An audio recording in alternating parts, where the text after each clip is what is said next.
श्रीमद् भगवत गीता सार संग्रह श्रृंखला में आज हम बात करेंगे कि गीता एक विलक्षण ग्रंथ है जिसका कोई भी पार नहीं पा सका, ना पार पा सकेगा।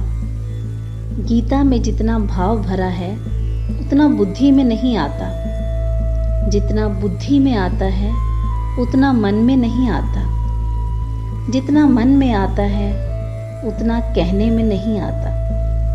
फिर भी नित्य गीता पाठ मन को शुद्ध तथा शांत करता है। इससे संबंधित एक प्राचीन कथा है। एक बार एक गांव में एक बूढ़ा और अपने पोते के साथ रहता था। बूढ़ा रोज सुबह जल्दी उठकर भागवत गीता पढ़ने मेज पर बैठ जाता।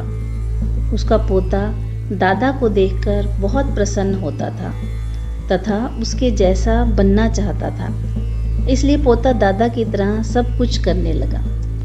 एक दिन पोता अपने दादाजी के पास गया और कहा, दादाजी, मैं आपकी तरह रोज मेज पर बैठकर भागवत गीता पढ़ता हूँ, पर ज़्यादा समझ नहीं पाता। तब दादा ने एक कोयले की टोकरी अपने पोते को दी और कहा कि नदी पर जाकर जल भर लाओ।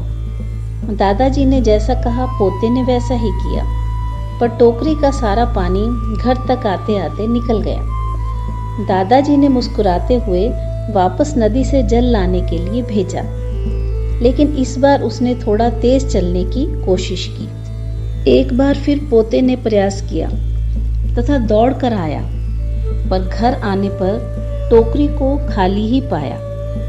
दादाजी ने फिर प्रयास करने को कहा। लड़का काफी थक गया था। उसने दादा से कहा कि मैं टोकरी में जल नहीं ला सकता, ये मेरे लिए असंभव है। दादाजी ने उत्तर दिया, तुमको लगता है कि यह असंभव है, लेकिन जरा अपनी टोकरी को देखो। कोयले की टोकरी अब साफ सुथरी दिखाई दे रही है। इसी प्रकार जो भागवत गीता पढ़ते हैं उनके साथ ऐसा ही होता है। वो उसे पूरी तरह समझ नहीं सकते, उसके शब्दों को याद नहीं रख सकते, लेकिन कोयले की टोकरी की भांति अंदर बाहर से बिल्कुल बदल जाते हैं। जय श्री भगवत गीता। जय श्री कृष्ण।